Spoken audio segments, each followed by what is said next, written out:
Welcome to this presentation on working on a specific societal challenge. My name is Professor Alexis de Waele, and within the Erasmus Plus project Socially Engaged Universities, we particularly focus on sharing experience and know-how related to community-university partnerships. In this particular presentation, I will talk about a specific case of youth in the public space. I will elaborate on a collaboration that was set up between Ghent University and specific stakeholders.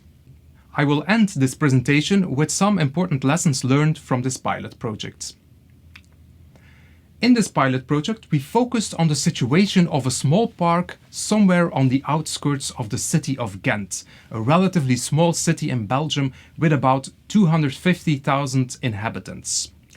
The park is part of a very diverse neighborhood. And since its redevelopment in 2009, the park has become a popular hangout for a mixed crowd of youth. Alongside the park being a nice place for chilling and sports, it also attracted some problems, such as dealing and drug use, as well as active criminal youth networks. Repression by the police is sometimes perceived as counterproductive. Also, intersectoral collaboration is difficult and complicates problem-solving initiatives. In this pilot project, we wanted to find ways to address this ineffective or lack of collaboration. Given the short duration of the project and the focus on collaboration between the stakeholders, we decided not to involve youth themselves. Over a brief period of 8 months, we set up a collaboration between the university, representatives from the city of Ghent, the police, the Ministry of Justice, one key youth association, and mental health care workers. We held 2 preparatory meetings and then set out a co-creation trajectory of 4 sessions, which was professionally managed by a private co-creation agency. It is important to stress that the participants were not only consulted during the co-creation sessions. They also got some homework to prepare for the session. For example, they had to describe their journey related to what they would do and who they would contact when an incident involving youths happened at the park. Another task was related to developing "how can we" questions. Each partner had to develop such a question and therefore help us gain clarity on what might become a shared challenge for the project. Eventually, the most popular "how can we" question was determined through voting. We decided to work on a challenge: how can we formalize the collaboration between different stakeholders, paying attention to meeting the expectations of all? To assess and monitor the co-creation process, we used a specific tool that was developed within a European Horizon 2020 project called Accomplish.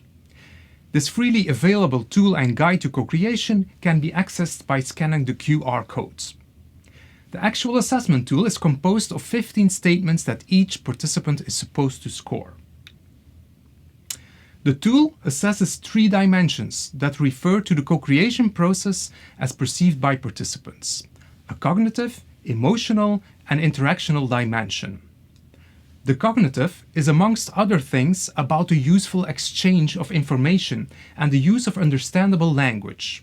The emotional is about experiencing positive or negative emotions during the sessions, such as feelings of joy, a climate of trust and openness. And then third, the interactional is about things such as decision-making, leadership, and involvement. The tool is used to assess whether collaboration is smooth or whether participants perceive important difficulties.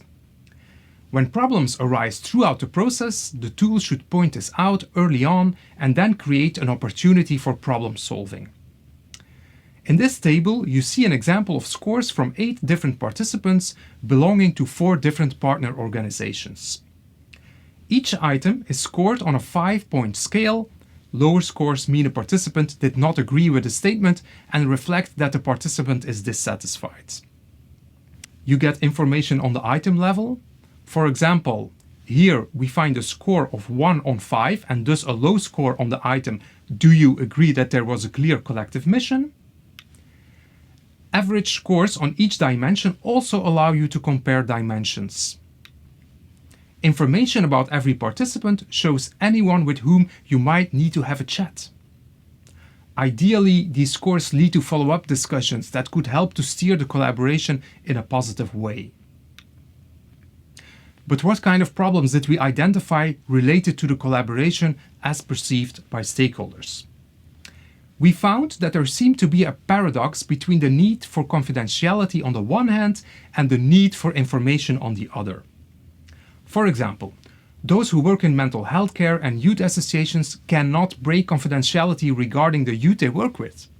This then frustrates law enforcement and the Department of Justice, because they want to know what happens on the ground to be able to punish or intervene. On the other hand, when law enforcement intervene or punish, this is often poorly understood by youth workers who support or try to help the youth. There is also often a lack of awareness, knowledge on how the Department of Justice works. Misunderstanding about how different stakeholders work appears to be an important barrier towards efficient collaboration. So what kind of solutions did we develop?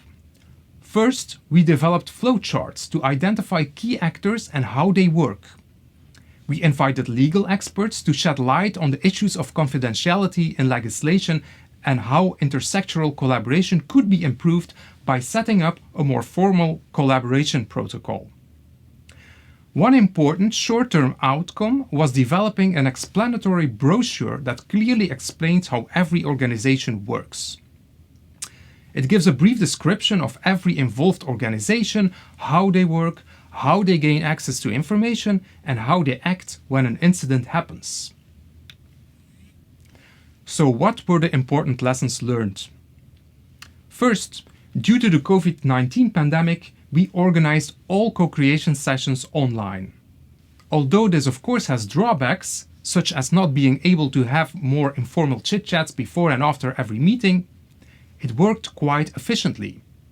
If you prepare well, offer a clear structure during the session, and make sure that every voice is heard, online sessions can be very fruitful.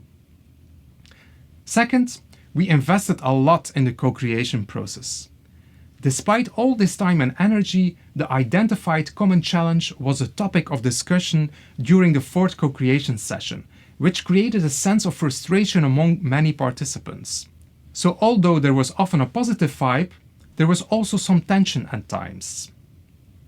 Third, communication between sessions is important as well. The work is not being done only during the sessions.